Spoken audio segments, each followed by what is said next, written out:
welcome to Winedale, to air-conditioned sunny Winedale. We're very happy that all of you are here. We have I think we have a pretty good play for you. The young people have done extremely well in the first two.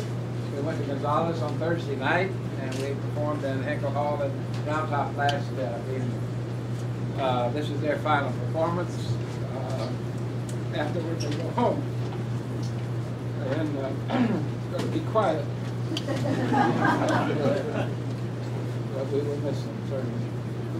I want to thank all of the parents for bringing goodies for our brunch. That was really super. Thank you so much.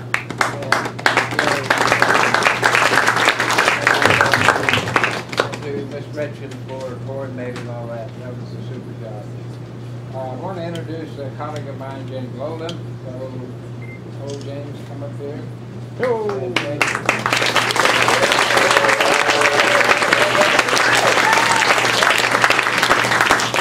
James is a former student of mine, but he's also director of Shakespeare Winedale program, the university group.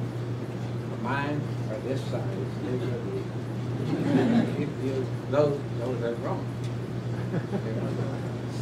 So James, I asked James up here because he has something to tell you about what they're doing and what they are going to do, right?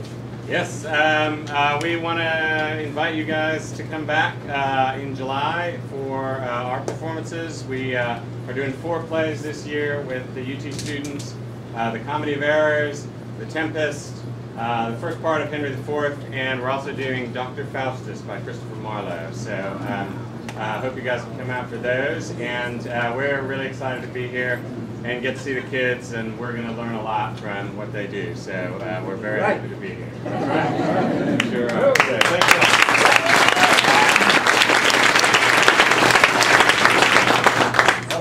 Since he's telling you about the future, I will too. The next session of Camp Shakespeare begins Sunday week, and they're going to work on Hamlet. We'll perform it here on July 13th at the same time, 1 o'clock. We will also be performing it in Gonzales at Hinkle Hall on Friday, Hinkle Hall on Friday. We have out at the desk, and I asked Emily Lyko, who's former student, camp student, who was managing the front desk out there, has available for you a little card that has all the Hamlet information on it. I hope you get it. I'd like to also direct your attention to all the wonderful people who are listed in the program as friends of Camp Shakespeare. If you want to, any of you want to join that distinguished group, you can. I'm glad to have your name. If there are so many of you that it takes up the whole page, I will reduce the font. All right. Well, thank you so much. We have one intermission in Love's Labor's Lost, at which time I invite you to other palm trees. We have some lemonade and water out there to cool you off a little bit. Hope you enjoy the play. They certainly have enjoyed preparing it for you. See you then.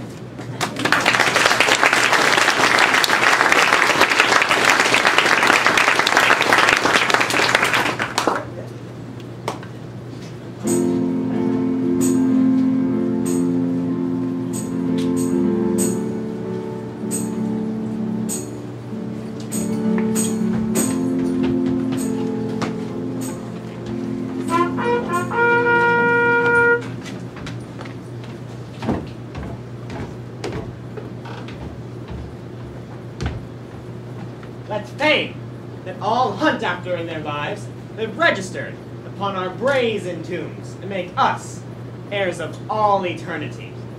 Therefore, brave conquerors, for so you are, that war against our own affections, our late edict shall strongly stand in force. Navarre shall be the wonder of the world. Our courts will be a little academe, still and contemplative in living art. You three, Broom, Germain, and Longueville, have sworn for 3 years' term to live with me, my fellow scholars, and to keep those statutes that are recorded in this schedule here. Your oaths are passed. Now, subscribe your names. I resolved 'Tis but a 3 years fast. The mind shall banquet, though the body pine.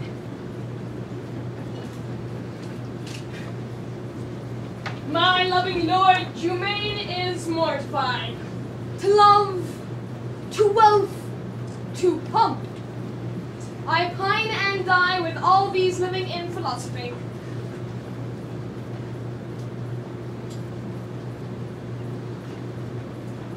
I can but say their protestation over.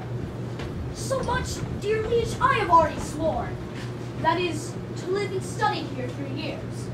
But there are other strict observances, as not to see a woman in that term, which I hope well is not enrolled there, and 1 day a week, to touch no food, and but 1 meal on each day besides, to which I hope is not enrolled there. And then, to sleep, what, 3 hours in the night? Which I hope well is not enrolled there.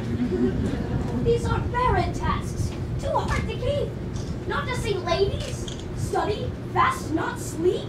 Your oath is passed to pass away from these. Let me say no, my liege. And if you please, I only swore to study with your grace, and stay here in your court for 3 years' space. Be sure to that, Brune, and to the rest. Why, nay, sir, that I swore in jest.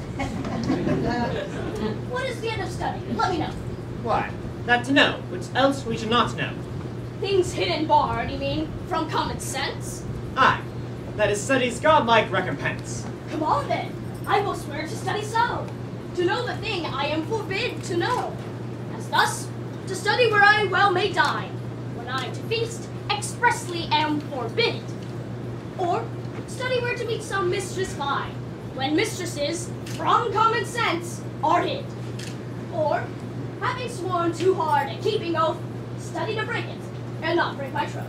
How well he's read, to reason against reading. Proceeded well to stop all good proceeding. He weeds the corn, and still lets grow the weeding. The spring is near when green geese are breeding.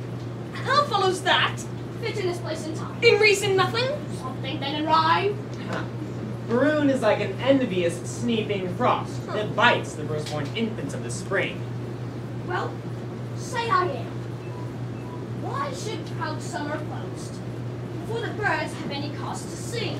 Why should I joy at any abortive birth? At Christmas, I no more desire a rose than to snow on May's new fabled shows, but like of each thing that in season grows. Well, sit you out. Go home, Maroon. Adieu. No, my good lord, I have sworn to stay with you. Give me the paper. Let me read the same. And to the strictest decrees, I'll write my name. How well this yielding rescues thee from shame. I took that no woman shall come within a mile of my court. Hath this been proclaimed? 4 days ago. Let's read the penalty. On pain of losing her tongue. Who devised this penalty? Mary, that did I. Sweet lord, and why? To fright them, hence with that dread penalty. Dangerous law against gentility. I took.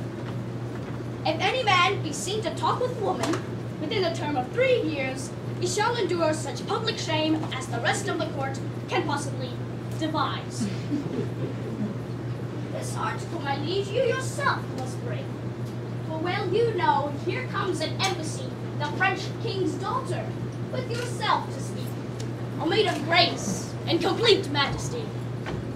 What say you, lords? Why, this was quite forgot. We must of force dispense with this decree. She must lie here in mere necessity. Necessity will make us all forsworn. 3,000 times within this 3 years' space. For every man with his effects is born, not by might master, but by special grace. If I break faith, this word shall speak for me. I am forsworn on mere necessity. So to the laws at large, I write my name. And he that breaks them in the least degree stands in attainder of eternal shame. But is there no quick recreation granted? Aye, that's there is. Our court, you know, is haunted with a refined and traveler of Spain. Armando, a most illustrious wight, a man of fire new words, fashion's own knight. Which is the Duke's own person? This is he. What wouldst? I'm seeing his own person, flesh and blood. This is he. The villainy of wrong, the letter.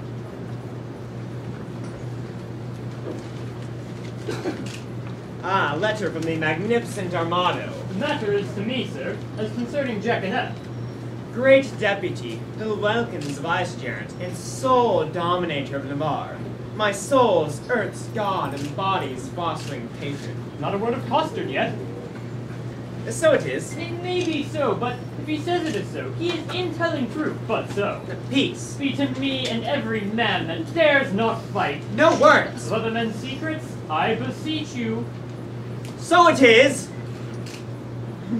Besieged with a sable-colored melancholy, I did commend the black oppressing humor to the most wholesome physic of thy health-giving air, and, as I am a gentleman, betook myself to walk. The time went, about the 6th hour, when beasts most graze, birds best peck, and men sit down to that nourishment which is called supper. So much for the time went. Now for the ground which I mean I did walk upon. It standeth north, east, and by east from the west corner of thy curious mountain garden. There did I see that low-spirited swain, that base minnow of thy mirth, me, that unlettered, small-knowing soul, me, that shallow vassal, still me, which, as I remember, hight Coster, Oh, me. with a child of our grandmother Eve, a female, or, for thy more sweet understanding, a woman. Sirrah, what say you to this? Sir, I confess the wench. Did you not hear the proclamation? I do confess much of the hearing of it, but little of the marking of it. Sir, I will pronounce your sentence. You shall fast a week with bran and water, I had rather pray a month with mutton and porridge. and Don Armado shall be your keeper. My Lord Brune, seem delivered over. Sirrah, come on. I suffer for the truth, sir, for true it is. I was taken with Jaconetta, and Jaconetta is a true girl. Therefore, welcome the sour cup of prosperity. Affliction may one day smile again. Till then, sit thee down, sorrow.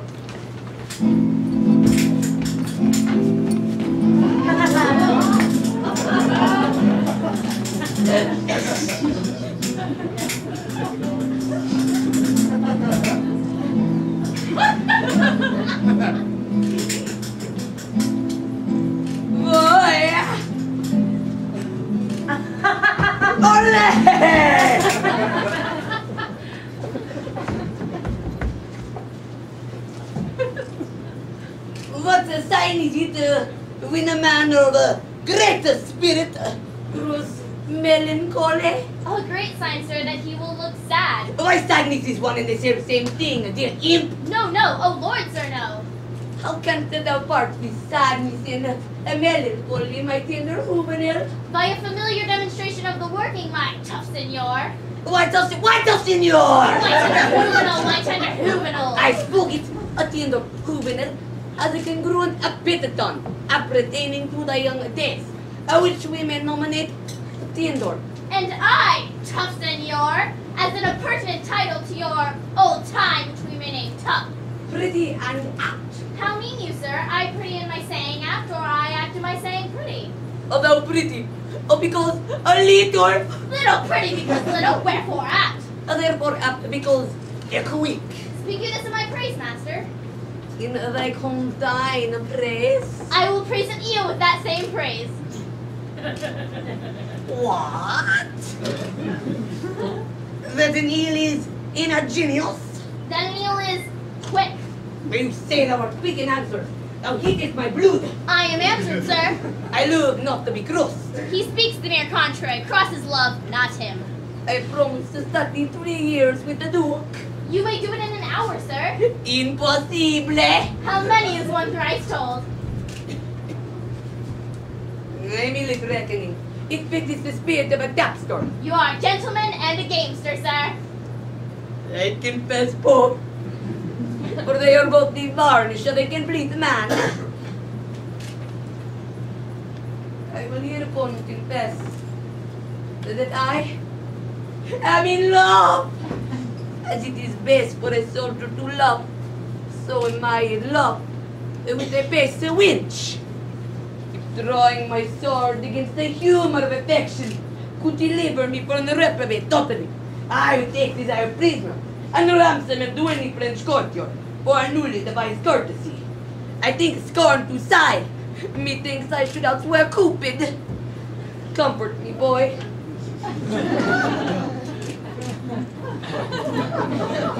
What great men have been in love? Hercules, master! Oh, most sweet Hercules. More authority, boy. Name more. And the sweet, my friend. Let them be men of good repute and carriage. Samson, master! He was a man of good carriage, great carriage, for he carried the town gates on his back like a porter, and he was in love. Well, need Samson, strong jointed Samson. I do excel thee in my rapier, as much as thou didst me in carrying gates. I am in love too!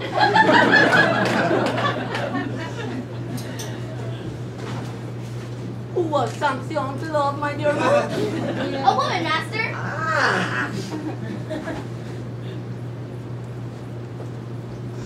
Of what complexion? Of all the four, or the three, or the two, or one of the four. Tell me precisely of what complexion? Of the seawater green, sir.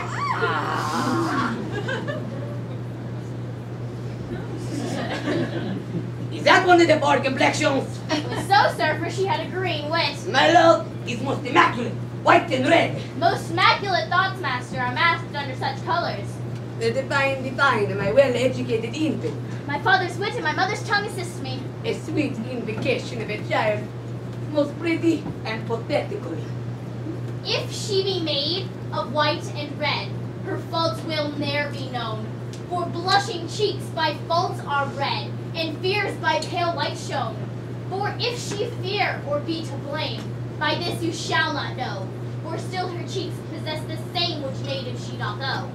A dangerous rhyme, master, against the reason of white and red. Sing, boy. The my spirits grow heavy in love. And that's great marvel, loving a light wench. I say sing! Forbear till this company be past.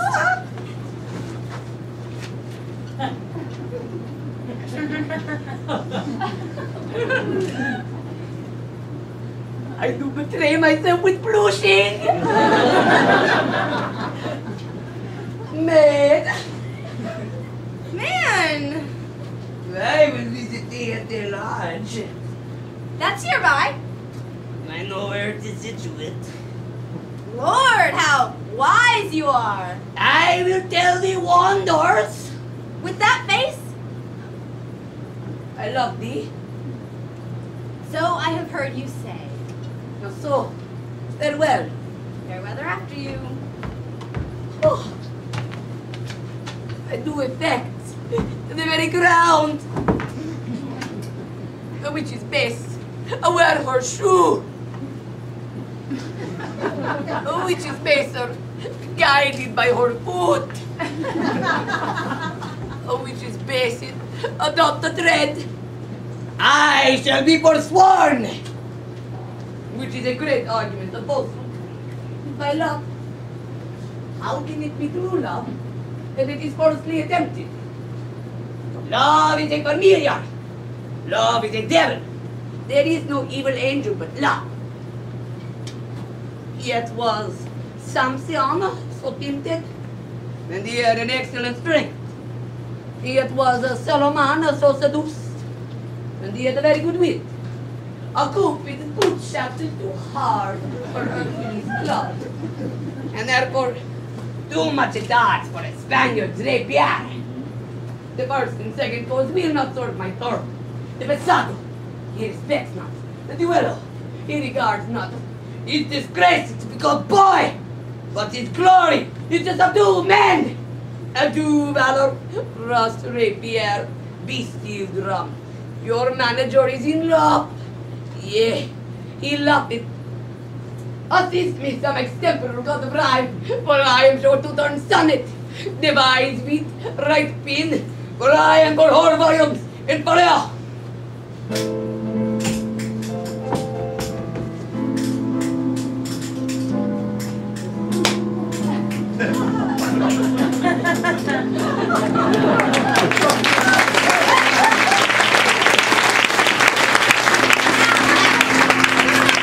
Dear experience, yourself held precious in the world's esteem, to barley, with a sole inheritor of all perfections that a man may owe. Matchless Navarre, be now as prodigal of all dear grace, as nature was in making graces dear, when she did starve the general world beside, and prodigally gave them all to you. Good Lord Boyet, my beauty, though but mean, needs not the painted flourish of your praise. Beauty is bought by judgment of the eye, not uttered by base sale of chapmen's tongues. But now to tasker. Good Boyet, you are not ignorant, all telling fame doth noise abroad. Navarre hath made a vow, that till painful study doth outwear 3 years, no woman shall approach his silent court. Therefore to us it seems a needful course, before we enter his forbidden gates, to know his pleasure. In that behalf, bold of your worthiness, we single you as our best moving fair solicitor. Tell him the daughter of the King of France, on serious business, craving quick dispatch, importunes personal conference with his grace. Haste. Signify so much will we attend. Proud of employment, willingly I go. All pride is willing pride, and yours is so. Who are these votaries, my loving friends, that are vow fellows with this virtuous duke? Lord Von the Violent One. Know you the man? I know him, madam. At a marriage between Lord Perigord, the beauteous heir of Jacob's Fountain, solemnized in Normandy, saw I this long ago. A man of sovereign parts he is esteemed, well fitted in arts, glorious in arms. Nothing becomes him ill that he would well. Who are the rest? The young Dumaine, a well-accomplished youth, of all that virtue love, most power to do most harm, least knowing ill, for he hath wit to make an ill shape good, and shape to win grace, though he had no wit. I saw him at the Duke of Lenson's once, and much too little of that good I saw is my report on his great worthiness. Another of these students at that time was there with him, if I've heard it true. Baroon they called him, but a merry man within the limit of becoming mirth. I never spent an hour's talk with all. His eye begets occasion for his wit. For every object that one doth catch, the others turn to a mirth-moving jest, which his fair tongue conceit expositor delivers with such apt and gracious words that aged ears play truant to his tales, and younger hearers are quite ravished. So sweet and voluble is his discourse. God bless my ladies! Are they all in love? That every one throne hath garnished it with such bedecking ornaments of praise? Here comes Boyet. Navarre had notice of your fair approach, and he and his competitors in oath were all addressed to meet you, gentle lady, before I came. Marry, thus much I have learnt. He rather means to lodge you in the field, like one that comes here to besiege his court. Here comes Navarre.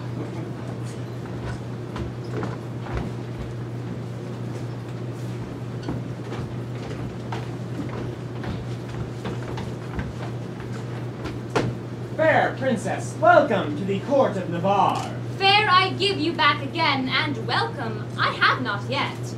The roof of this court is too high to be yours, and welcome to the wide fields too base to be mine. You shall be welcome, madam, to my court. I will be welcome then. Conduct me thither. Hear me, dear lady. I've sworn an oath. Our Lady help my lord. He'll be forsworn. Not for the world, madam, by my will.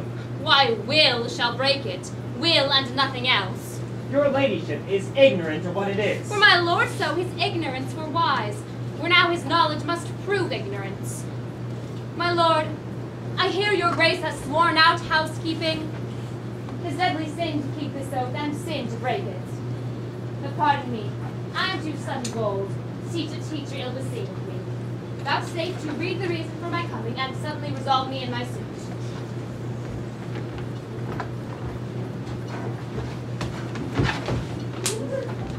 Did not I dance with you in Brabant once? Did not I dance with you in Brabant once? I know you did it. How needless was it then to ask the question? You must not be so quick. 'Tis long of you that spur me with such questions. Your wit's too hot. It speeds too fast. 'Twill tire. Not before it leaves its rider in the mire. What time o' day? The hour that fools should ask. Now fair befalls your mask. They fall the face it covers. And send you many lovers. Amen, so you be none. Nay, then will I be gone. Sir, I pray you a word. What lady is that same? The heir of Alençon, Catherine her name. Oh, a gallant lady. Monsieur, fare you well. I beseech you a word. What is she in the white? A woman sometime, and you saw her in the light.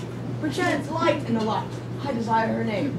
She hath but one herself, to desire that were a shame. Pray you, sir, whose daughter? Her mother's, I've heard. God, a blessing on your beard. Good sir, be not offended. She is the heir of Falconbridge.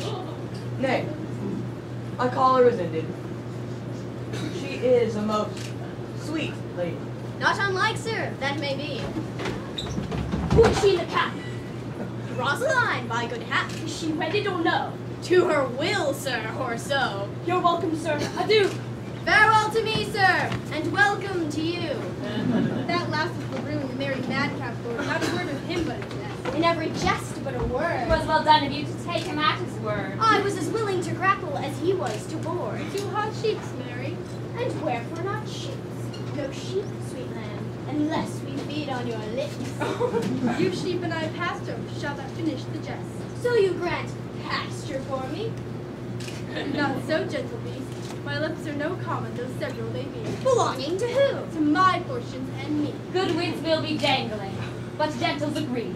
This civil war of wits were much better used on Navarre and his bookmen, for here it is abused. If my observation, which very seldom lies, by the heart's still rhetoric disclosed with eyes, deceive me not now, Navarre is infected. With what? With that which we lovers entitle affected. Your reason. His face's own margin did quote such amazes, that all I saw his eyes enchanted with gazes. I give you Aquitaine, and all that is his, and you give him for my sake but one loving kiss. Come to our pavilion. Moyette is disposed.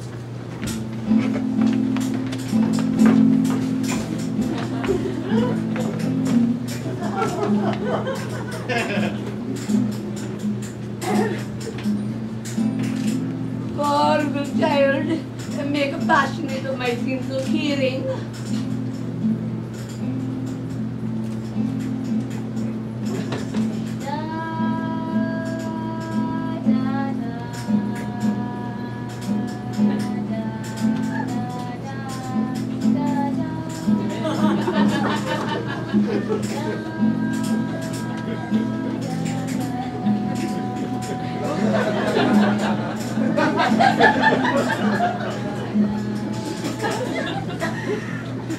Oh, sweet ear. Oh, go. I'll send you little ears. Take this key. And give enlargement to the swain, and bring him affectionately hither. I must employ him with a letter to my love. Master, will you win your love with a French brawl? A minute thou, brawling in bridge. No, my complete master, but to dig up a tune at tongue's end. Canary toot with your feet.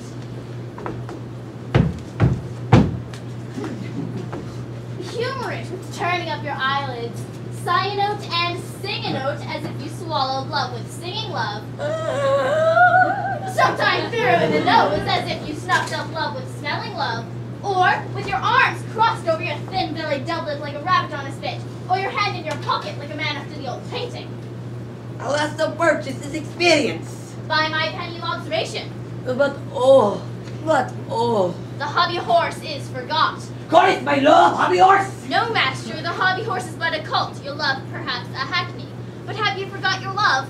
Almost I had. Negligent student, learn her by heart. Thy heart and in heart, boy. And out of heart, master. All those three I will prove. What would thou prove? A man if I live, and this. By, in, and without. Upon the instant. By heart you love her, because your heart cannot come by her. In heart you love her, because your heart is in love with her, and out of heart you love her, being out of heart that you cannot enjoy her. I am all these three. Go. Fetch either this way. You must carry me a letter. Then and definitely. Oh, hemos de cute, juvenile, voluble and free of praise. Ooh, my herald is returned. A wonder, master. Here's a custard broken in shin. Some enigma, some riddle. Come thy l'envoi, begin. No enigma, no riddle, no l'envoi, no salve in the mail, sir. Oh, sir, plantain, a plain plantain. No l'envoi, no l'envoi. No salve, sir, but a plantain. Oh, by virtue, thou enforcest laughter. Thy zeal doth my spleen. The heaving of my lungs provokes me to ridiculous smiling. Oh, pardon me, my stars. Doth the inconsiderate one take a star for l'envoi and the word l'envoi for salve? Do the wise think the mother is not the l'envoi itself? No, bitch.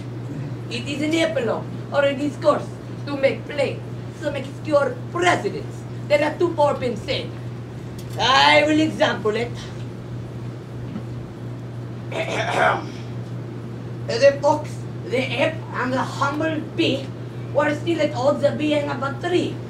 There is the morale and now the l'envoi. I will add the l'envoi, say the morale again. The fox, the ape, and the humble bee were still at odds of being about three. Until the goose came out of door and stayed the odds by adding 4. Now will I begin your moral, and do you follow with my l'envoi? The fox, the ape, and the humble bee were still at odds, being but 3. Until the goose came out of door and stayed the odds by adding a 4. A good l'envoi ending in the goose, which you desire more. Come hither, come hither. How does this argument begin? By saying a custard was broken in shin, then called you for the l'envoi. True, and I for a plantain. Thus came your argument in. Then the boy's fat l'envoi, the goose that you bought, and he ended the market. But tell me, how is a custard broken in shin? I will tell you sensibly. Thou hast no feeling of it, mote. I will speak that l'envoi. I custard, running out, that was safely within, fell over the threshold and broke my shin. We will talk no more of this matter. Till there be more matter in the shin. I give thee thy liberty. Set thee from durance. Impose on me nothing but this. Bear the significant. To the country maid, Jacanetta, there is remuneration. Honor is rewarding, my dependents. Moat, follow. Like the sequel I, Senor Custard, adieu. My sweet ounce of man's flesh, my incognito. Now will I look to his remuneration. Remuneration. Oh, that's the Latin word for 3 farthings. 3 farthings? Remuneration. What's the price of this inkle? 1 penny. No, I'll give you a remuneration. Why, it carries it. Remuneration. Why, it is a fairer name than French crown. I will never buy and sell after this word. My good name, Custard. Exceedingly well met. Pray you, sir, how much carnation ribbon may a man buy for a remuneration? What is a remuneration? Marry, sir, halfpenny farthing.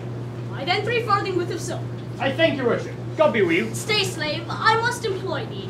As thou will win my favor, good my knave, do one thing for me that I shall entreat. When would you have it done, sir? This afternoon. Well, sir, I will do it. Fare you well. Thou knowest not what it is. I shall know, sir, when I have done it. Why, knave, thou must know first. I will come to your worship tomorrow morning. It must be done this afternoon. Hark, slave, it is but this. The princess comes to hunt here in the park. And in her train, there is a gentleman. And when tongues speak sweetly, and they name her name, Rosaline, they call her. Ask for her, and to her white hand see thou do commend this sealed up counsel. There's thy garden. Go. Gardon. Oh, sweet Gardon.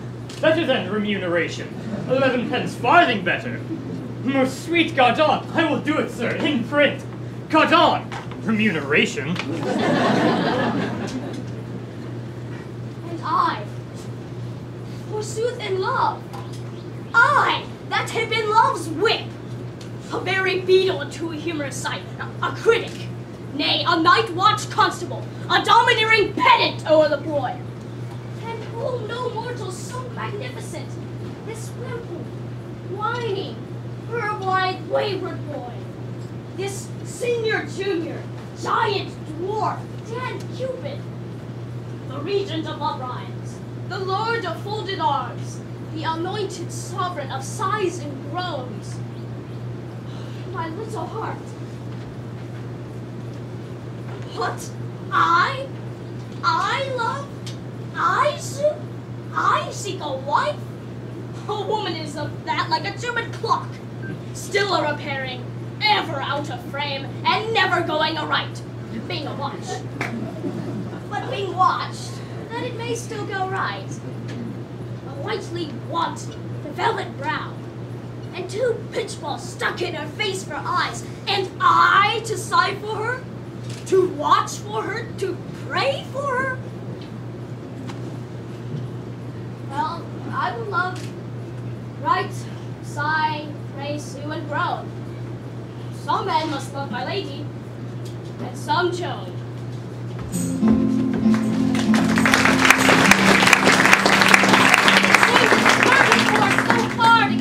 Uprising of the hill. I know not, but I think it was not he.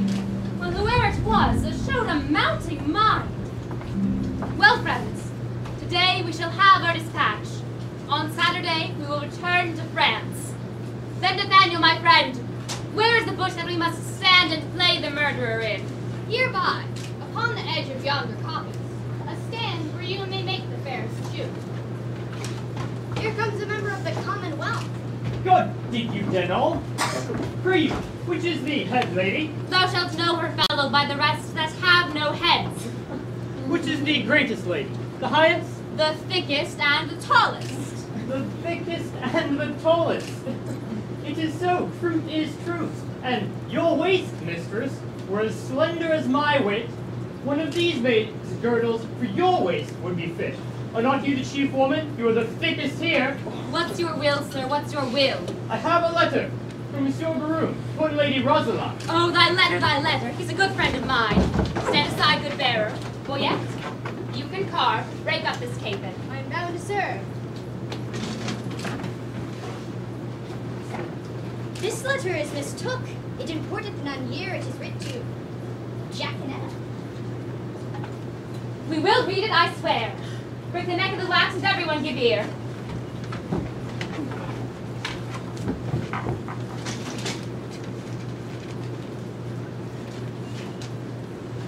By heaven, that thou art fair, is most infallible.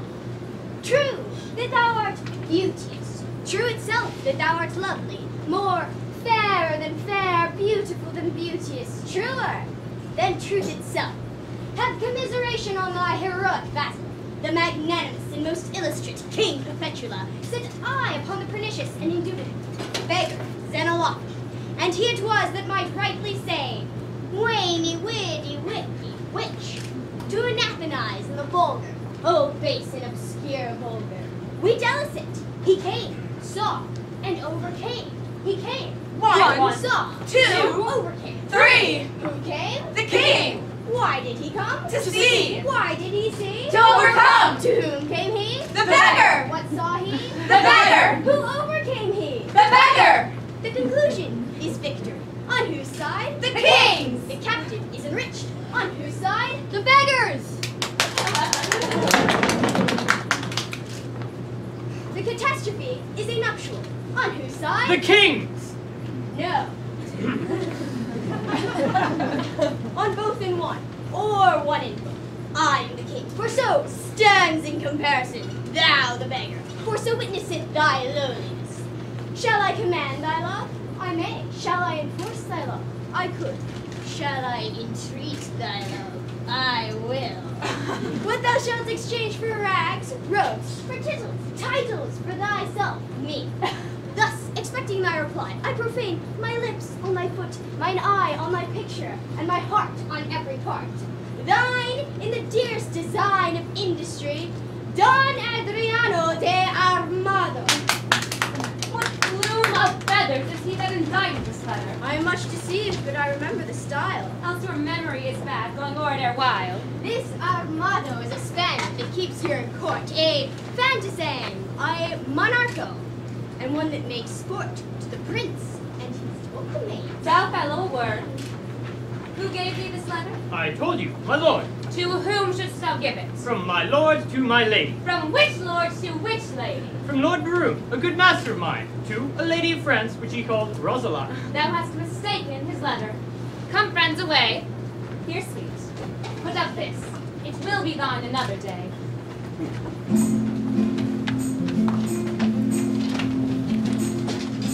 Very reverend sport, truly, and done in the testimony of a good conscience. The deer was, as you know, sanguine in blood, bright as the foam water, who now hangeth like a jewel in the ear of Tylo, the sky, the Wilk in the heaven, and anon falleth, crab on the face of Terra, the soil, the land, the earth. Truly, Master Holofernes, the epithets are sweetly varied, like a scholar at the least. But, sir, I assure ye, it was a buck of the first head. Sir Nathaniel, hold credo! 'Twas not a hold credo, 'twas a pricket. Most barbarous information!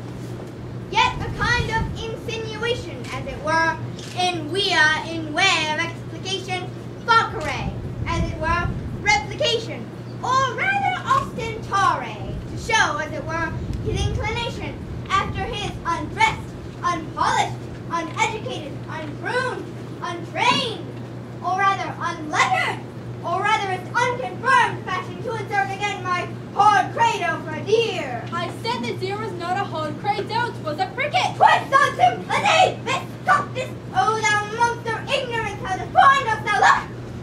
Sir, he hath never fed of the dainties that are bred for book. He hath not eat paper, as it were. He hath not drunk ink. His intellect is not replenished. He is only an animal, only sensible in the duller parts, and such barren plans are set before us that thankful we should be, which we of taste and feeling are, for those parts that do fructify in us more than he. For as it would ill become me to be vain, indiscreet, or a fool, so were there a patch set on learning, to see him in a school. But omne bene, say I, being of an old father's mind, many can brook the weather that love not the wine. You two are bookmen. Can you tell me by your wit what was a month old at Cain's birth that's not 5 weeks old as yet? Dictina, Winedale, dictina, Winedale. What is dictina? A title to Phoebe, to Luna, to the moon. The moon was a month old when Adam was no more, and brought not to 5 weeks when he came to 50. Delusion holds in the exchange. 'Tis true, the collusion holds in the exchange. God comfort thy capacity. I say the illusion holds in the exchange. I say the pollution holds in the exchange, for the moon is never but a month old. And I say besides, 'twas a pricket that the princess killed. Sir Nathaniel, will you hear an extemporal epitaph upon the death of the deer?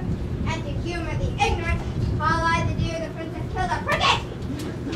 Hurgay, good Master Holofernes, hurgay! So it shall please you to abrogate scurrility. I will somewhat affect the letter, for it argues facility. The prayful princess pierced and pricked a pretty pleasing pricket. Some say a sore, but not a sore till now made sore with shooting. The dogs did yell, put L to sore, then sorrel jumps from thicket. Or pricket sore, or else sore L, the people follow hooting. If sore be sore, then L to sore makes 50 sores 1 sorrel. Out 1 sore I and 100 make by adding with 1 more L. A rare talent. This is a gift that I have. Simple, a foolish, extravagant, spiritual, forms, figures, shapes, objects, ideas, apprehensions, motions, revolutions. These are begot in the ventricle of memory, nourished in the womb of Pia Mater, and delivered upon the mellowing of occasion. The gift is good in those in whom it is acute, and I am thankful for it. Sir, I praise the Lord for you, and so may my parishioners, for their sons are well tutored by you, and their daughters profit very greatly under you. You are a good member of the Commonwealth. The hairplay. God give you good morrow, Master Parson. Good Master Parson, be so good as read me this letter. It was given me from Costard and sent me from Don Armado. I beseech you, read it. Fauste precor gelida quando pecus omnis abumbra rumina, and so forth. Good old Mantuan, I may speak of thee as the traveller doth of Venice. Venetia, Venetia, keen on tea, prezia. Old Mantuan, he who understandeth thee not, who loves thee not. Utre sola mi fa. Under part, sir, what are the contents? Or rather, as Horace says in his, what, my soul? Verses? Aye, sir, and very learned. Let me hear staff, stanza, verse, lege, domine. If love make me forsworn, how shall I swear to love? Ah, never faith could hold, if not to beauty vow. Though to myself forsworn, to thee all faithful prove. Those thoughts to me were oaths, to thee like osiers vowed. Study his bias leaves, and makes his book thine eyes, where all those pleasures live that art would comprehend. If knowledge be the mark, to know thee shall suffice. Well learned is the tongue, that well can thee command. All ignorant that soul, that sees thee without wonder, which is to me some praise, that I thy parts admire. Thy eye Jove's lightning bears, thy voice his dreadful thunder, which, not to anger bent, is music and sweet fire. Celestial as thou art, O pardon, love, this wrong, that sings heaven's praise with such an earthly tongue. Damsel virgin, was this directed to you? I, sir, from one Monsieur Baroon, one of the strange Queen's lords. I will overglance the superscript. To the snow-white hand of the most beauteous lady, Rosaline. I will look again on the intellect of the letter for the nomination of the party rights to the person written on to. Your ladyships in all desired employment, Baroon. Sir Nathaniel, this Baroon is one of the votaries to the king, and here has framed a letter to a sequent of the stranger queens, which accidentally, or by way of progression, has miscarried. Trip and go, my sweet, deliver this paper into the royal hand of the king. It may concern much. Good Costard, go with me. Sir, God save your life. I'm with thee, my girl. Sir, you have done this in the fear of God, very religiously. And, as a certain father says, Sir, tell me not of the father. I do fear colorable colors. But to return to the verses. Did they please you, Sir Nathaniel? marvelous well for the pen. I beseech your society. And thank you too, for society, saith the text, is the happiness of life. And certes, the text most infallibly concludes it. You, sir, I do invite you to, you shall not say me nay. Pecca verba, away, the gentles are their game, and we will to our recreation.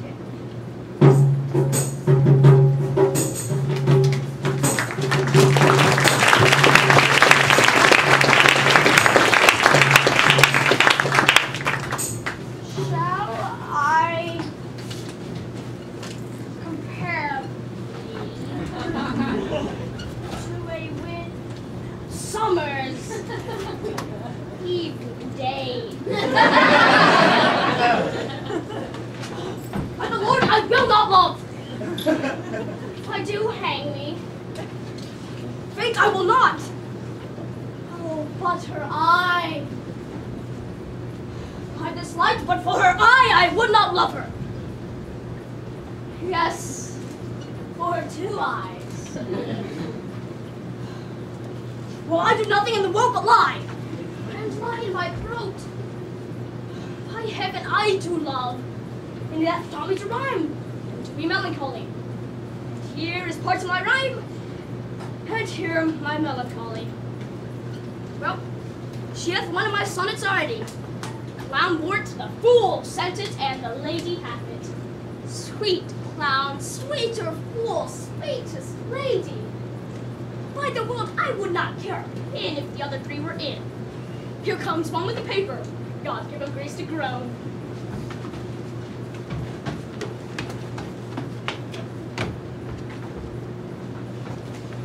Ay me. Shot by heaven. Proceed, sweet Cupid.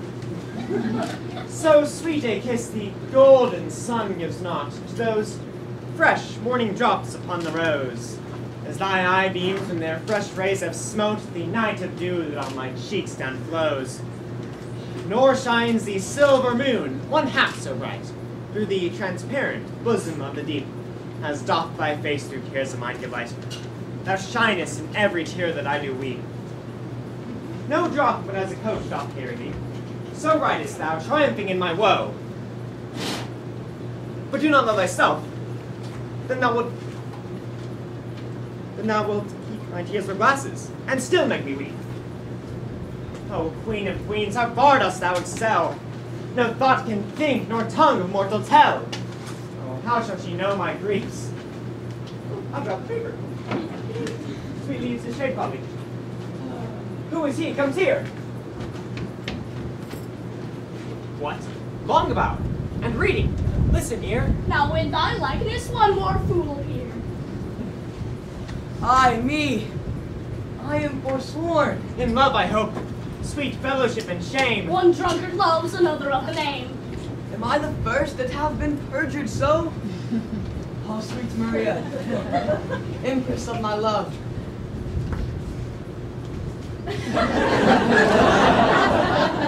Did not the heavenly rhetoric of thine eye, against whom the world cannot hold argument, persuade my heart to this false perjury? Vows for thee broke deserve not punishment.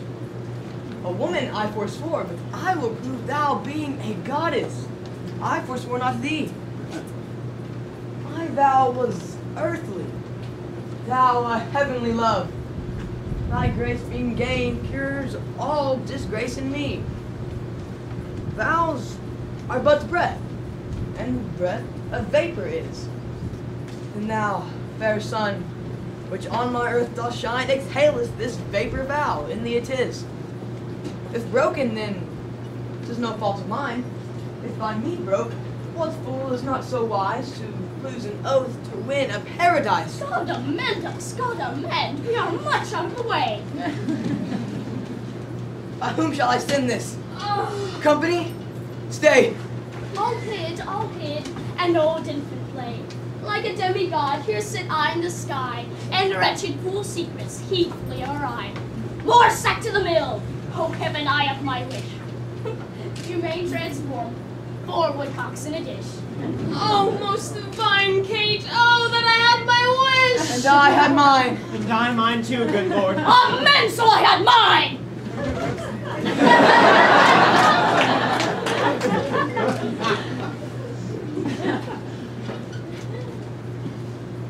I would forget her, but a fever she reigns in my blood and will remember to be. Once more I'll read the ode that I have writ. Once more I'll mark how love can vary wit.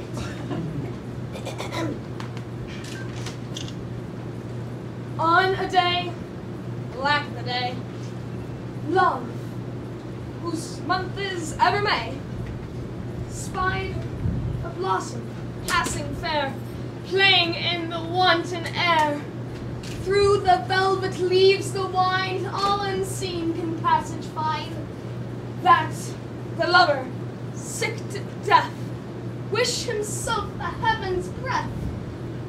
Ere, quoth he, thy cheeks may blow, ere would I might triumph so.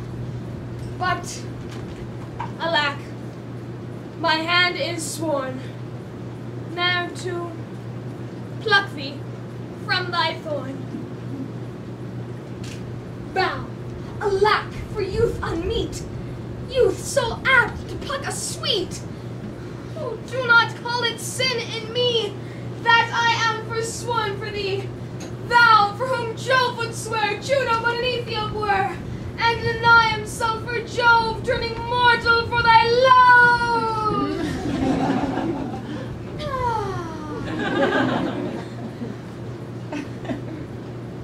Oh, would the king, Baroon, and Lungavile were lovers too? Ill to example ill. Would from my forehead wipe a perjured note, for none offend where all alike do dote. Ah! Jermaine, thy love is far from charity. You may look pale, but I should blush. I know to be o'erheard and taken napping so. Come, sir. You blush. As his, your case is such. You chided him, offending twice as much. Oh, you do not love Maria? Longaville did never sonnet for her sake compile, nor never lay his wreathed arms athwart his loving bosom that deep down his heart. I have been closely shrouded in this bush, and marked you both, and for you both did blush. Oh, I have heard your guilty rhymes, observed your fashions, saw sighs reek from you, noted well your passion. You would for paradise break faith and troth, and Jove, for your love, would infringe an oath. What will Baroon say when that he shall hear fate so infringing, which should seal and swear? How will he scorn, how will he spend his wit, how will he triumph, leap and laugh at it? For all the wealth that ever I did see, I would not have him know so much by me. Now step I forth to wit hypocrisy.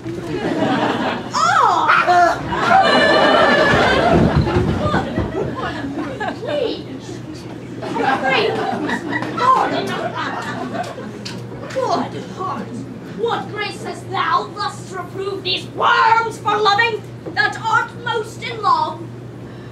But are you not ashamed? Nay, are you not, all three of you, to be thus much overshot? You found his mote, the king your mote did see, but I beam to find in each of three. Oh, what a scene of foolery I have seen, of sighs, of groans, of sorrow and of tea. Oh me, with what strict patience have I sat to see a king transformed to a gnat. Too bitter is thy jest. Are we betrayed thus to thy overview? Not you to me. I, betrayed by you. I that am honest. I that hold in sin to break the oath I am engaging in. Oh, I am betrayed by keeping company with men like you, men of inconstancy. When shall you see me write a thing in rhyme, or groan for long? God bless the king. What present hast thou there? Some certain treason. What makes treason here? I beseech your grace, let this letter be read. Our parson misdoubts it. 'Twas treason, he said. Baroon, read it over. Where hast thou it? Of Costers. Where hast thou it? Dominato. How now? What is that there? A toy, my liege, a toy. Your grace needs not fear it. And therefore, let's hear it. It is Baroon's writing. And here is his name. You, parson loggerhead, you were born to do me shame. Guilty, my lords, guilty. I confess. I confess. That you three fools lacked me, fool. Oh, to make up the mess. He, and you, my liege, and I are pig purses in love, and we deserve to die. Now the number is even. True, we are four. Pensers, away. Walk aside the true folk, and let the traitors stay. Sweet lords, sweet lovers, let us embrace. What, did these rent lines show some love of thine? Did they? Dare us look upon the heaven of a brow that is not behind it, majesty. Are we not all in love? Nothing so sure, and thereby all forsworn. Then leave this chat, and good Baroon, Prove our loving lawful and our faith not torn. Aye, marry there, some flattery for this evil. Oh, some authority, how to proceed. Some tricks, some quillets, how to cheat the devil. Some salve for perjury. Have at you then. Affections, men at arms! Consider what you first did swear unto. To fast, to study, and to see no woman. Flat treason against the kingly state of youth. Oh, we have made a vow to study, lords. And in that vow we have forsworn our books. Ha! For woman's eyes this doctrine I drive. They sparkle still, the right Promethean fire. They are the books, the arts, the academes that show, contain, and nourish all the world. Else not at all, and not proves excellent. Then fools you are these women to forswear. Or, keeping what is sworn, you will prove fools. For wisdom's sake, a word that all men love. Or for love's sake, a word that loves all men. Or for men's sake, the authors of these women. Or women's sake, by whom we met our men. Let us lose our oaths to find ourselves, as we lose ourselves to keep our oaths. It is religion that be thus forsworn, for charity itself fulfills the law. And who can sever love from charity? Saint Cupid, then. And soldiers, to the field! Advance your standards, and upon them, lords! Now to plain dealing. Lay these glosses by. Shall we resolve to woo these girls of France? And win them too! Therefore, let us devise some entertainment for them in their tents. In the afternoon, we will, with some strange pastime, solace them, such as the shortness of the time can shape. For revels, dances, masks, and merry hours, for run, fair love, strewing her way with flowers. Away! Away!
Audacious without impudency, learned without opinion, and strange without heresy.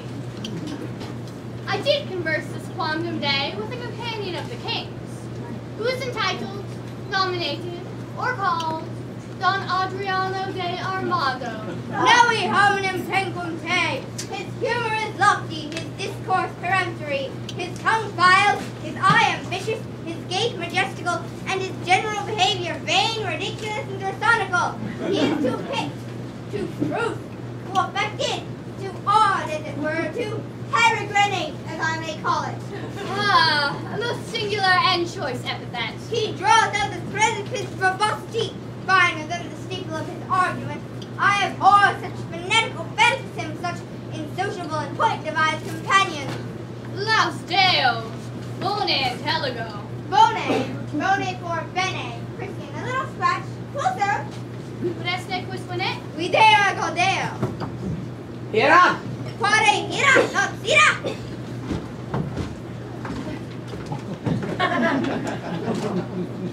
A man of peace, well encountered. Most military, sir. Salutation. They have been at a great feast of languages and stolen the scraps. Oh, they have lived long at the alms basket of words. I marvel that thy master hath not eaten thee for a word, for thou art not so long by the head as honorific abilitudinatavus. Thou art easier to swallow than a flap dragon. Peace, the peal begins. Oh, monsieur, are you not lettered?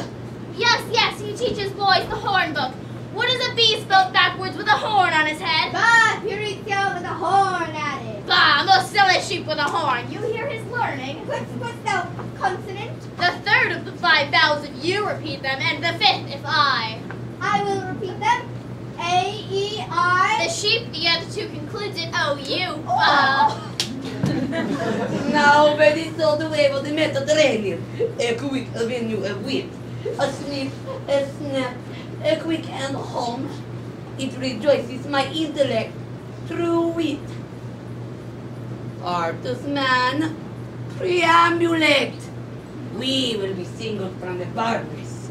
Do you not educate your youth at the church house at the top of the mountain? Or moans the hill. At your sweet pleasure for the mountain? I do son's question. Sir, it is the king's most sweet pleasure and affection to congratulate the princess at the posterior of the day, which the rude multitude of many call the afternoon. The posterior of the day, most generous, sir, is liable, congruent, and measurable for the afternoon. The word as well as called, chose, sweet, and apt. I do assure you, sir, I do assure. Sir, the king is a noble gentleman, and my familiar, and I do assure thee, a very good friend. But what is inward between us, let that pass. And among other important and almost serious designs, of great import indeed too, but let that pass. For I must tell you, it would please his grace by the world sometimes to lean upon my poor shoulder, and with his royal finger, thus dally with my mustachio.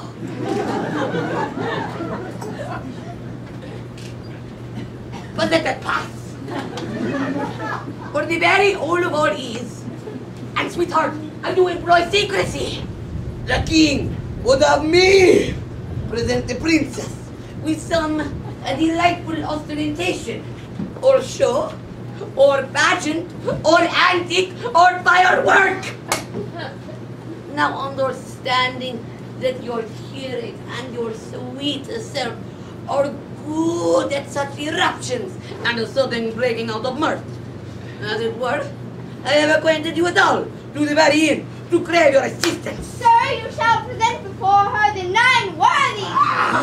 Sir, as concerning some entertainment of time, some show in the posterior of this day to be rendered by our assistance at the king's command in this most gallant, illustrious, and learned gentleman before the princess, I say none so fit as to present the 9 worthies. Where will you find men worthy enough to present them?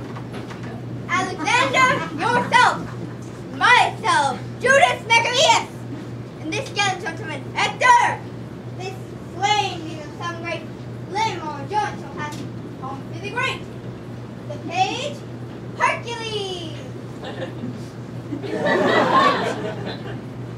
Pardon, sir. Error. He is not quantity enough, as the word is stop. He is not quite so big as the end of his club. Shall I have audience? He shall present Hercules in minority. His enter an exit shall be strangling the snake, and I will have an apology for that purpose. An excellent device! So if any of the audience hiss, you may cry, "Well done, Hercules, now thou crushest the snake!" That is the way to make an offense gracious, though few have the grace to do it. For the rest of the world, I will play 3 myself. Thrice worthy gentlemen. shall I tell you a thing? We attend. We will have, if this vaginal, an antique. I beseech you, follow!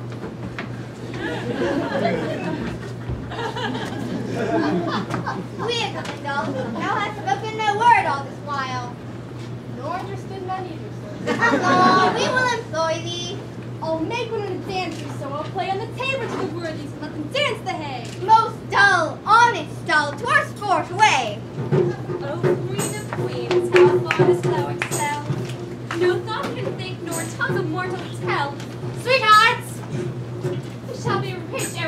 heart. Look you what I have from the loving king. Madam, came nothing else along with that? Nothing but this. He has as much love in rhyme as would be crammed up in a piece of paper. But on both sides of the leaf, marked to dull, that he was fain to seal on Cupid's name. That was the way to make his godhead wax, for it hath been 5,000 years of boy. Aye, and shrewd, unhappy gallows, too. You'll ne'er be friends with him. He killed your sister.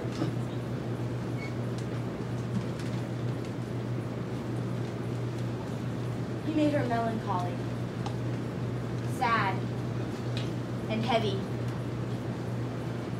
And so, she died. Had she been light, like you, of such a merry, nimble, stirring spirit, she might have been a granddam ere she died. And so may you, for a light heart lives long. What is your dark meaning, mouse, of this light word? A light condition of a beauty dog. We need more light to find your meaning out. You'll mar the light by taking it in snuff. Therefore, I'll darkly end the argument. Look what you do. You do it still in the dark. So do not you, for you are a light wench. Indeed, I weigh not you, and therefore light. Well, then ye both, a set of Winedale folk. But Rosaline, you have a favor too. Who sent it, and what is it? Why would you knew? Nay, I have verses too, and for this I thank Baru. The number's true, and the numbering too. I would be the fairest goddess on the ground. He hath compared me to 20,000 fairs. Oh, he hath drawn my picture in a letter. Anything like? Much in the letters, nothing in the phrase. But Catherine, what was sent to you from fair Domain? Madam, Miss Glove. Did you not send you twain?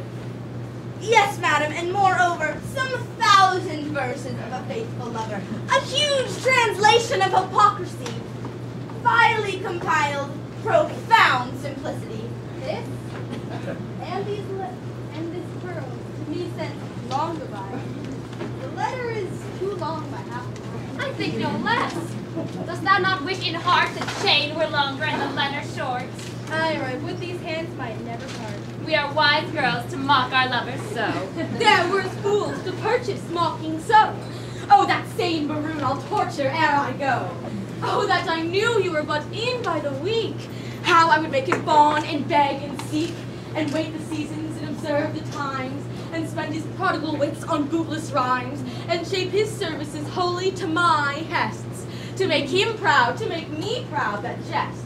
So perchance like would I o'ersway his state, that he should be my fool and I his fate. You're right, and yet mirth is in his face. Oh, I am stabbed with laughter. Where is her grace? Thy news, boyette! Prepare, madam, prepare. Arm, wenches, arm. Encounters mounted are against your peace. Love doth approach disguise. Armed in argument, you'll be surprised. Must your wits stand in your own defense, or hide your heads like cowards and fly hence? Saint Dennis to Saint Cupid. What are they that charge their breath against us? Say, scouts, say. Under the cool shade of a sycamore, I thought to close mine eyes some half an hour. When lo, to interrupt my purpose dressed, toward that shade I might behold addressed the king and his companions. Whereupon I stole into a neighbor thicket by, and overheard what you shall overhear, that by and by, disguised, they will be here. Their herald is a pretty knavish page, though while my heart hath conned his embassage. Action and accent did they teach him there. Thus must thou speak, and thus thy body bear. And ever and anon they made it out. Presence majestical would put them out. For, quoth the king, an angel shalt thou see. Yet fear not thou, but speak audaciously. The boy replied, an angel is not evil. I should have feared her had she been a devil. With that they all laughed and clapped him on the shoulder, making the bold wag by their praises bolder. One rubbed his elbow thus and fleered and swore a better speech was never spoke before. Another, with his finger and his thumb, cried, well, we will do it, come what will come.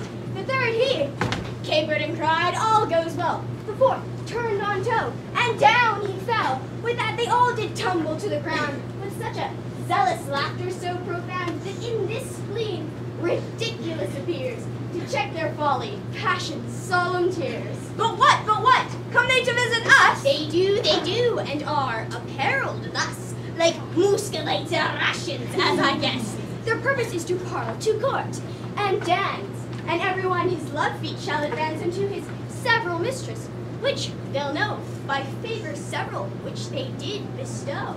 And will they so? The gallants shall be tasked. For ladies, we shall everyone be masked, and not a man of them shall have the grace, despite of suit, to see a lady's face. Hold Rosaline, this favor thou shalt wear, and then the king will court thee for his dear. Hold, take thou this, my sweet, and give me thine. So shall Baroon and take me for Rosaline, and change your favors too. So shall your loves woo contrary, deceived by these removes. Come on then, where your favor's most in sight. But in this changing, what is your intent? The effect of my intent is to cross theirs. They do it but in mocking merriment, and mock for mock is only my intent. But shall we dance if they desire to it? No, to the death we will not move a foot, nor to their pent speech render we no grace, but while to smoke each turn away her face. The trumpet sounds be masked, the maskers come.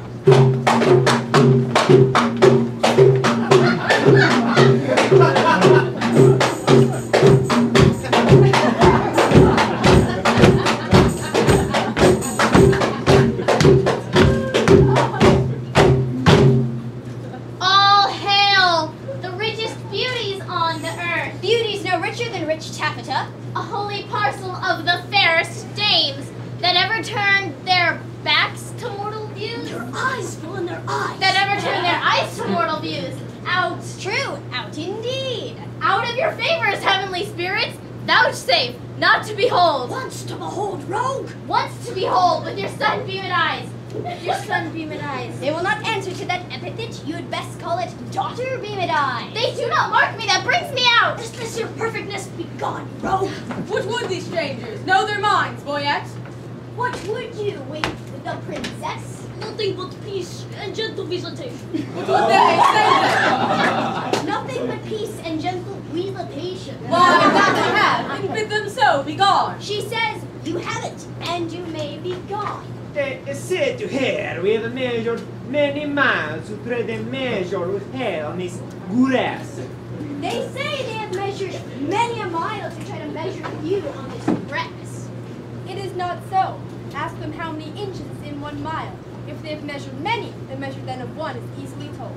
If to come hither you have measured miles and many miles, the princess bids you tell her how many inches doth fill 1 mile. Tell her we measure them by weary steps. She hears herself. How many weary steps of many weary miles you have o'ergone are numbered in the travel of 1 mile. We number nothing that we spend for you. Vouchsafe to show the sunshine of your face. We, like savages, I worship it. My face is but a moon and clouded too. A blessed are clouds, so do as such clouds do. Vouchsafe bright moon, and these thy stars to shine, and those clouds remove upon our watery eye. Provate, petitioner, beg a greater matter. Thou now but requests moonshine in the water. Then our measure, do but vouchsafe one change. Thou bids me beg. This begging is not strange. Plain is it then. Nay, you must do it soon.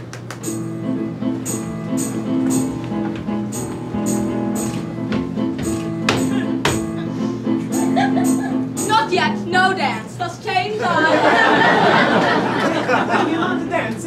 How come you thus strange? You took the moon in full, but now she's changed. The music plays, vouchsafe some motion to it. Our ears vouchsafe it. But your legs should do it. Since you are strangers and come here by chance, we will not be nice. Take hands. We will not dance. Why take me hands then? Only to part as friends. Curtsy, sweethearts. And so the measure ends. For measure, this measure, it be not nice. We can afford no more at such a price. Rise you yourselves, and what buys your company? Your absence only. That it never be. That cannot be bought, and so adieu. Twice to your advisor, and half once to you. If you deny to dance, let's hold more chat. In private then? I may best at least beg. Right hand and mistress, one sweet word with thee. Honey, milk, and sugar, there is 3. One word in secret. Let it not be sweet. Thou grievest my gall. Gall, bitter. For me. Will you vouchsafe with me to change your word? Nay, Oh, fair lady! say you so? Fair lord, take that for your fair lady. Please do as much in private and I'll be that do. What? Was your vizard made without a tongue? I know the reason, lady. Why you ask? Oh, for your reason. Quickly, sir, I long. You have a double tongue within your mask and would afford my speechless visit half. Veal, quoth the Dutchman. Is not veal a calf? A calf, fair lady. No, a fair lord calf. Let's part the word. No, I'll not be your half. Take all and wean it. It may prove an ox. Look how you bud yourself in these short months. Will you give horns, chaste lady? Do not so. Then die a calf before your horns do grow. One word in private with you ere I die. Bleat softly then, the butcher hears you cry. Not one word more, my maids. Break off, break off. By Himmel, all dry beaten with pure scoff. Farewell, my wenches. You have a simple wits. 20 adieus, my frozen Muscovites.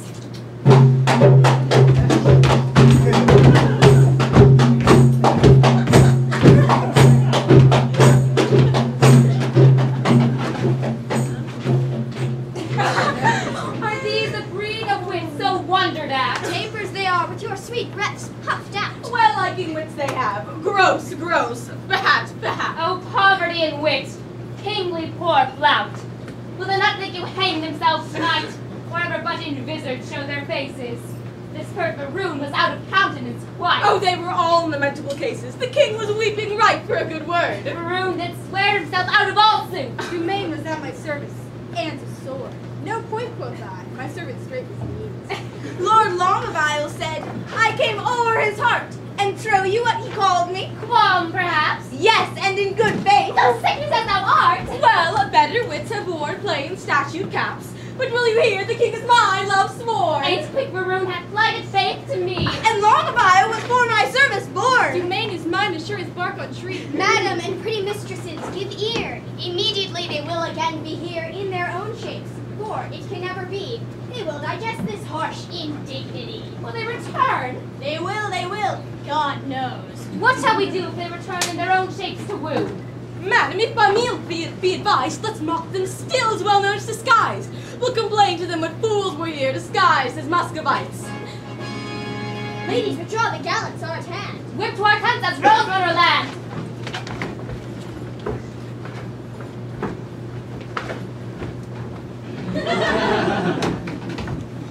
Fair sir, God save you. Where's the princess? Gone to her tent. Please it your majesty, command me in the service to her thither. That she vouchsafe me audience for one word. I will, and so will she. I know, my lord. This fellow pecks up wit as pigeons peas, and utters it again when God doth please. This is the April form, Monsieur the Knife, that when he plays the tables, chides the dice. In honorable terms, the ladies call him sweet. The stairs, as he treads on them, kiss his feet. A blister on his sweet tongue. See where he comes. All hail, sweet madam, and fair time of day. Fair in all hail is foul as I can see. Construe my speech is better, if you may. Then wish me better, I will give you leave. We came to visit you, and purpose now to lead you to our court. Vouchsafe it then. This field shall hold me, and so hold your vow. Nor God nor I delights in perjured men. Oh, you have been in desolation here, unseen, unvisited, much to our shame. Not so, it is not so, my lord, I swear. We've had pastimes here and pleasant game. A mess of Russians left us but of late. How, madam? Russians? Aye, in truth, my lord. Trim gallants full of courtship and state. Madam, speak true. It is not so, my lord. We were indeed confronted with foreign Russian habit. Here they stayed an hour. And talked apace. And in that hour, my lord, they did not bless us with one happy word. We dare not call them fools, but this I think, when they are thirsty, fools would fain have drink. Which of the visors was it that you wore? Where, when, what visitor? Why demand you this? There, then, that wizard, that superfluous case, that heeded the worse and showed the better face. I am a fool, and full of poverty. I am yours and all that I possess. All the fool mine. I cannot give you less. We are described. The monk has now done right. Let us confess and turn it to a jest. Amazed, my lord. Why looks your highness sad? Help! He'll swoon, hold his brows. Seasick, I think, coming from Muscovy. Thus for the stars thou plagues for perjury. Can any face of brass hold longer out? Here stand I. Lady, dart thy skill at me. Bruise me with scorn, confound me with a flout. Thrust thy sharp wit quite through my ignorance. Cut me to pieces with thy keen conceit. And I will wish thee nevermore to dance, nor nevermore in Russian habit wait. Oh, never will I trust to speech's pen, nor to the motion of a schoolboy's tongue, nor never come in visit to my friend, nor ruin rhyme like a blind harper's song. Taffeta phrases, silken terms precise, figures pedantical, spruce affectation, three-piled hyperboles. Oh, these summer flies have blown me full of maggot ostentation. I do forswear them, and I here protest. By this white glove, how white the hand God knows. Henceforth, my wooing mind shall be expressed in russet yeas, and honest cursing nose. And, to begin, wench, so God help me law, my love to thee is sound, sans crack or flaw. Sans, I pray you. Yet I have a trick of the old rage. Bear with me, I am sick. I'll leave it by degrees. Teach us, sweet madam, for our rude transgression, some fair excuse. The fairest is confession. Were not you here, but even now disguised? Madam, I was. And were you well advised? I was, fair madam. When then you were here, what did you whisper in your lady's ear? That more than all the world I did respect her. When she shall challenge us, you will reject her. Upon mine honor, no. Peace, peace, forbear. Your oath once broke, you force not to forswear. Despise me when I break this oath of mine. I will, and therefore keep it. Rosaline, what did the Russian whisper in your ear? That he did hold me dear as precious eyesight, and did value me above this world, adding thereto moreover that he would wed me, or else die my lover. God give thee joy of him. The noble lord most honorably doth unhold his word. What mean you, madam? By my life, my troth, I never swore this lady such an oath. Oh, by heaven you did, and to confirm it plain, you gave me this. But take it, sir, again. My faith in this the princess I give. I knew her by this jewel in her sleeve. Pardon me, sir. This jewel did she wear. And Lord Baroon, I thank him, is my dear. What, will you have me or your pearl again? I see the trick on it. Here was the consent. Knowing aforehand of our merriment, these ladies did change favors. And we, following the signs, would but the sign of she. Oh Lord, sir, they would know whether the three worthies shall come in or no. What are there but three? No, sir, but it is verified. For every one presents three. Ah, and 3 times thrice is 9. Not so, sir. Under correction, sir, I hope it is not so. You cannot beg us, sir. I can assure you, sir, we know what we know. I hope, sir. 3 times thrice, sir. Is not 9. Under correction, sir. We know where until it doth amount. By Jove, I always took 3 threes for 9. Oh Lord, sir, the parties themselves, the actors, sir, will show where until it doth amount. For mine own part, I am, as they say, but to perfect one man in one poor man. Pompey the Great, sir. Art thou one of the worthies? It pleased them to think me worthy of Pompey the Great. For mine own part, I know not the degree of the worthy, but I am to stand for it. Go, bid them prepare. We will turn it finely off, sir. We will take some care. Rude, they would shame us. Let them not approach. We are shame-proof, my lord, and 'tis a policy to have one show worse than the king's and his company. I say, they shall not come. Nay, my good lord, let me o'errule you now. That sport best pleases that doth least know how. Their form confounded makes most form in mirth, when great things laboring perish in their birth. A right description of our sport, my lord. Anointed. I do implore so much expense at the royal sweet breath as will utter in a single breath of words. Doth this man serve God? Why ask you? He speaks not like a man of God's making. That is all one, my fair, sweet honey monarch. For I come to protest the schoolmasters exceeding fantastical. Then, but we will put it as they say, to fortuna de la guerra. I wish you the peace of mind, most royal couple mans.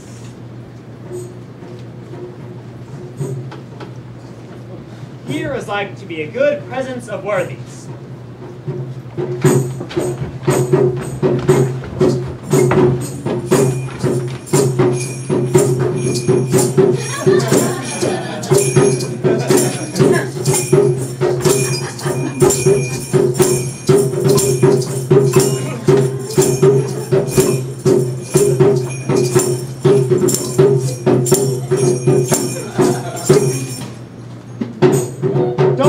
Our motto, Hector of Troy! Hector of Troy! Coster the Swain, Pompey the Great! Pompey the Great! Sir Nathaniel, Alexander, conqueror. Alexander, conqueror. Moat the Page, Hercules, Hercules. Paulo Bernice, Judas Maccabeus, Judas Maccabeus.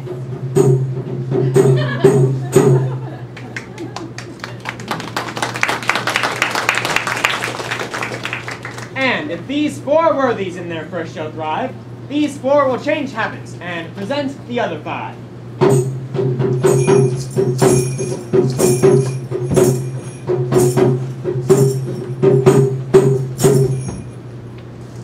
I, Pompey, am! You lie, you are not he. I, Pompey, am! Pompey, surnamed the Big! The great. It is great, sir. Pompey, surnamed the Great, that oft in field with targe and shield did make my foe to sweat. And travelling along this coast, I here am come by chance, and lay my arms before the legs of this sweet lass of France. If your ladyship would say, thanks, Pompey, I had done. Great thanks, great Pompey. 'Tis not so much worth, but I hope I was perfect. I made a little fault in great. My hat to a halfpenny, Pompey proves the best lady.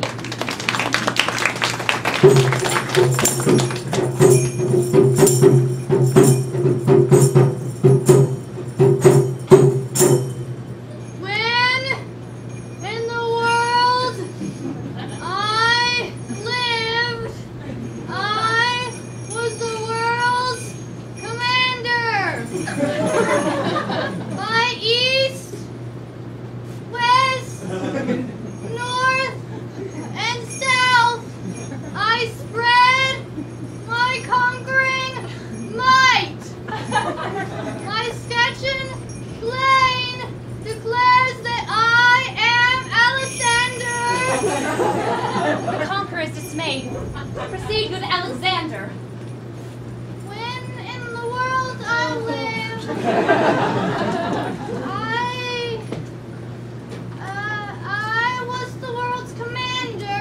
Most true, 'tis right, you were so. Alexander. Pompey the Great, Your servant and costed? take away the conqueror. Take away Alexander! Oh, sir, you've overthrown Alexander the Conqueror.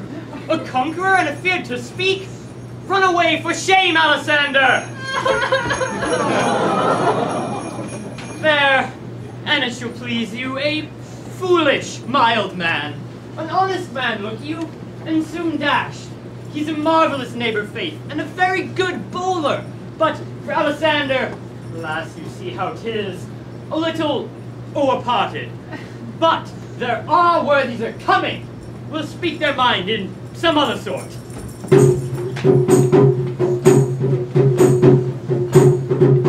Great Hercules presented by this imp, whose club killed Cerberus, the three-headed Canis, and when he was a babe, a child, a shrimp, thus did he strangle serpents in his meanest.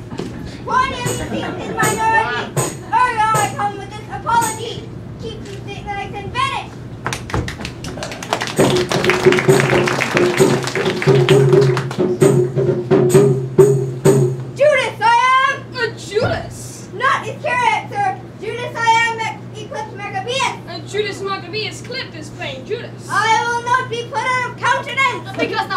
face.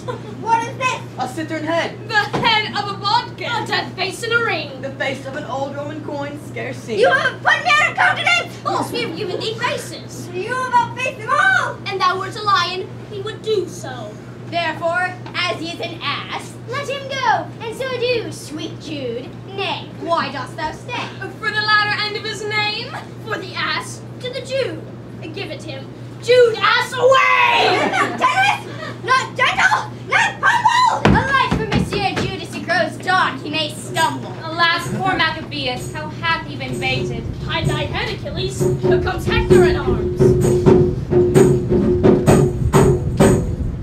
The omnipotent Mars, obliges the Almighty, gave Hector a gift. A gilt nutmeg. A lemon. Stuck with cloves. No cloven. Peace!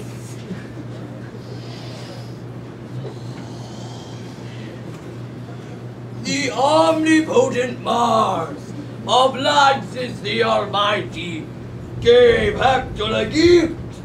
The heir of Ilion, a man so breathed that certain he would fight from morn till night outside his pavilion.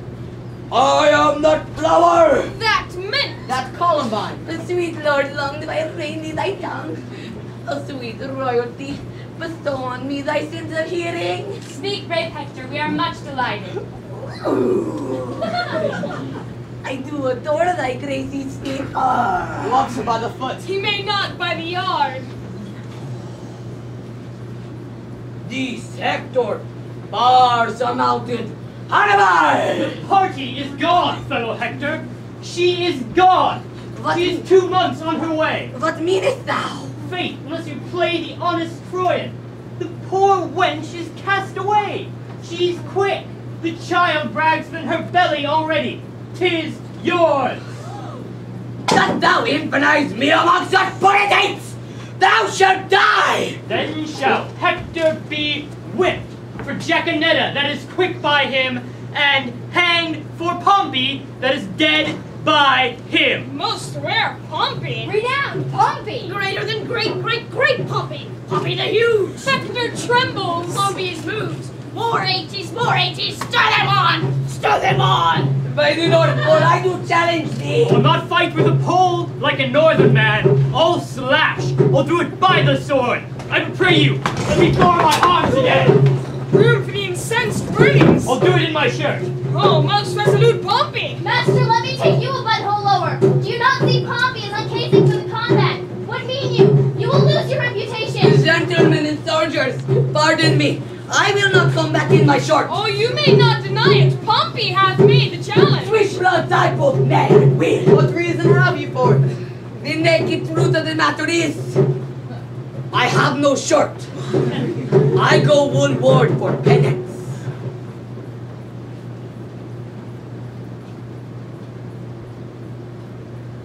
God save you, madam. Welcome, Marcady. But that thou interrupts our merriment. I am sorry, madam, for the news I bring is heavy in my tongue. The king, your father, Dead. For my life. even so. My tale is told. Worthies away. The scene begins to cloud.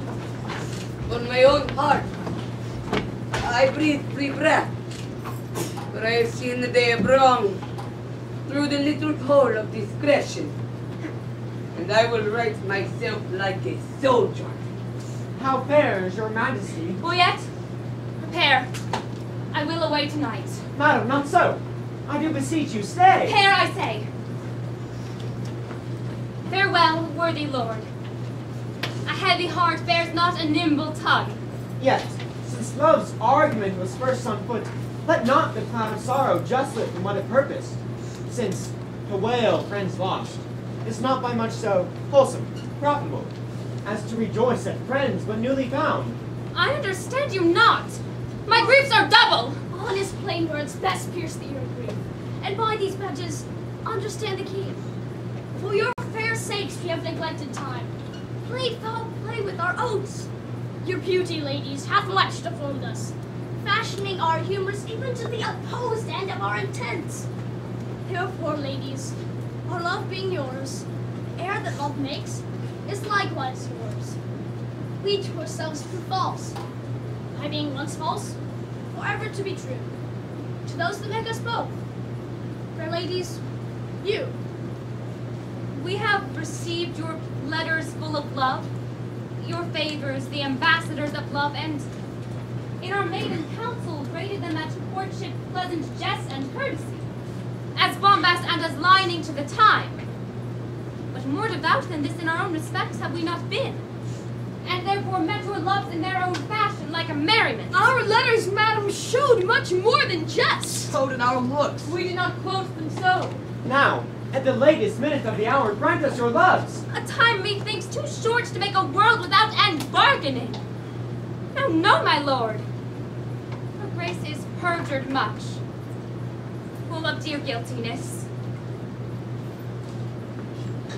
And therefore this, if for my love, as there is no such cause, you will do aught, this shall you do for me.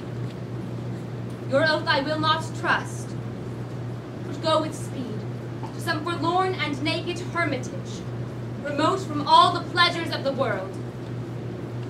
There stay until the 12 celestial signs have brought about the annual reckoning. If this austere, insociable life change not your offer made in heat of blood, if frost and fasts, hard lodgings and thin weeds knit not the gaudy blossoms of your love, but that it bear this trial and last love, then, at the expiration of the year, come challenge me. Challenge me by these deserts, and by this virgin palm now kissing thine, I will be thine. If this thou do deny, let our hands part, neither entitled in the other's heart. Oh, but what to me, my love, but what to me, a wife? A beard, fair health, and honesty. With threefold love, I wish you all of these three. Oh, shall I say I thank you, gentle wife? Not so, my lord. A 12-month and a day, I'll mark no words smooth-faced wooers say. Come when the king doth to my lady come. Then, if I have much love, I'll give you some. I will serve thee true and faithfully till then, madam. Yet, swear not, lest ye be forsworn again. What says Maria? At the 12-month end, I'll change my black gown for faithful friends. I'll stay with patience, but the time is long. Like are you, studies, my lady? Mistress, look on me! What humble suit attends thy answer there? It moves on me some service for thy love.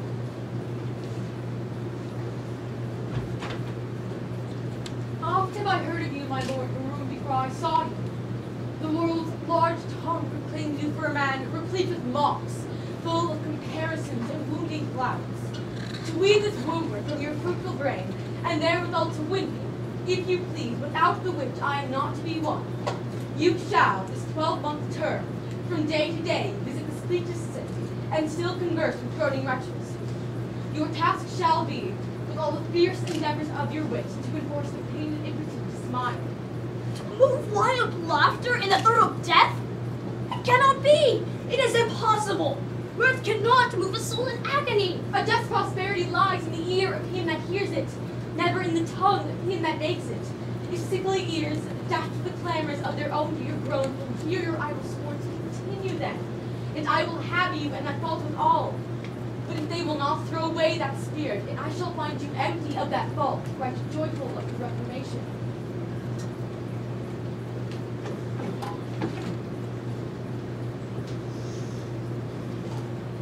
A 12-month? Will befall what will befall.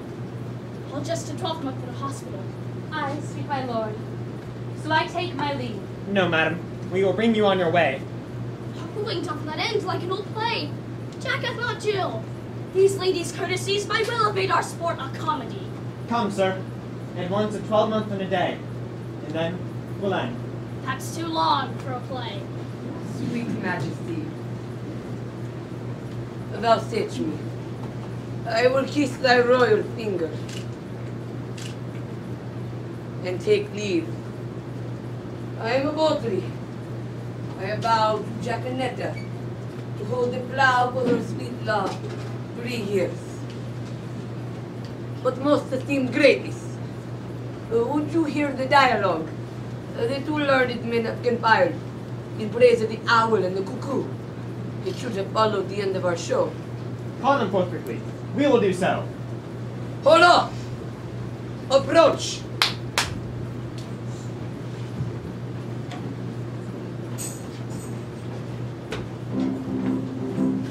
The Song of Spring. There, begin. When daisies hide and violets bloom, and ladies songs so silver white, and cuckoo buds of yellow, you paint the feathers with delight. The cuckoo then on every tree, moss bearing men, for thus they sing. Cuckoo, cuckoo, a word of fear, unpleasing to a merry ear.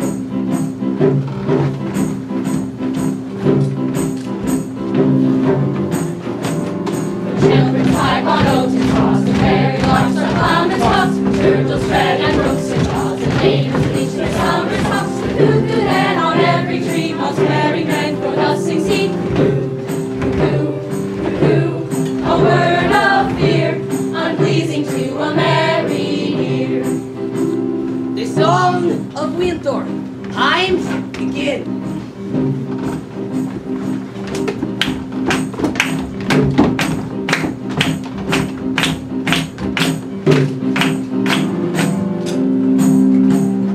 Icicles hang by the wall, and Dick the shepherd blows his knell, and Tom Bear walks into the hall, and milk comes frozen home and pale, and blood is nipped and waving foul, and nightly sings the staring out to wit, to woo, a merry note, a breezy Joan doth hear the pot.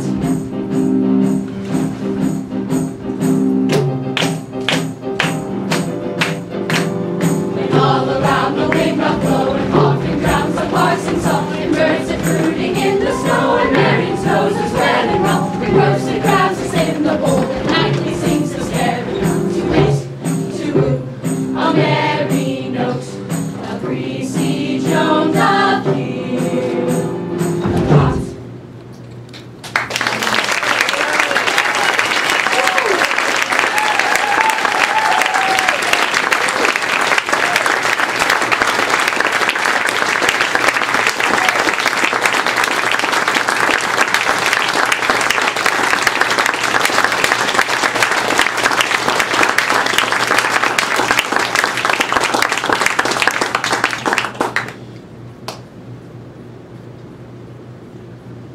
The words of Mercury are harsh after the songs of Apollo.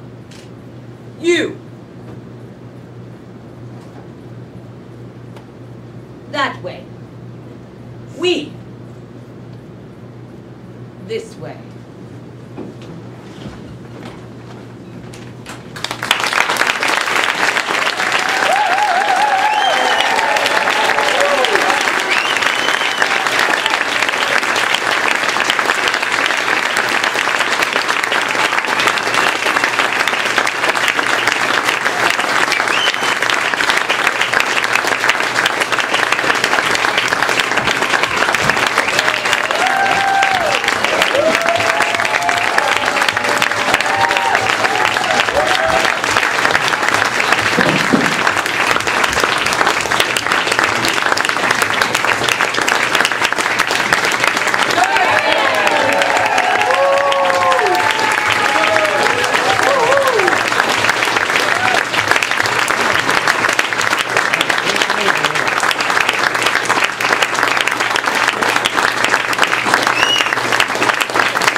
Gabe Colombo. Gabe was Macbeth last year. He lost his head on the stage. He came back and learned to find it. And Chris Adrian Bent. Chris was a student of mine with James. All right.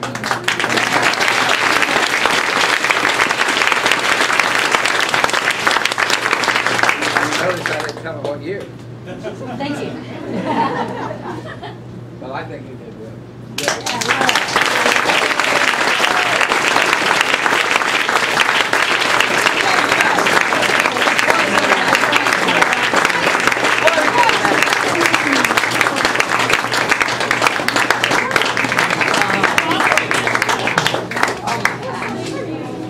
Bring it down. Okay, don't let my mustache do it.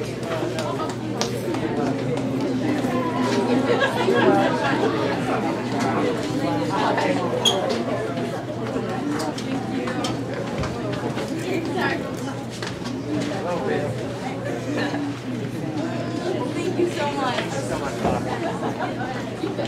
Oh, you're awesome.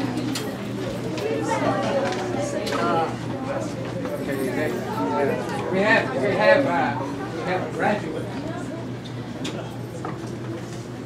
We have a graduate.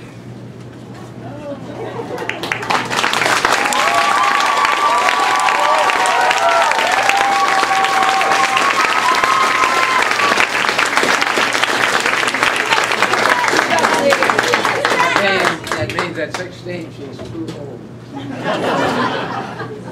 So, we have something for you back at home.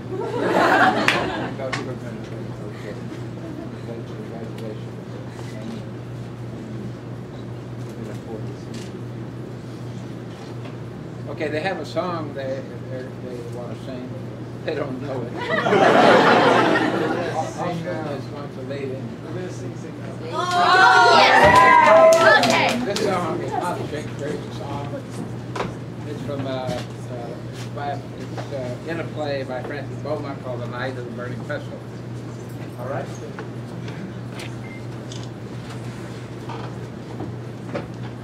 Let each other that has been troubled with the gall or spleen, learn of us to keep his brow smooth and plain as ours are now. Never was a garden sown without basking in the sun. Better music ne'er was known than a choir of hearts in one. Sing now before the hour of dying. He shall rise and then be cried.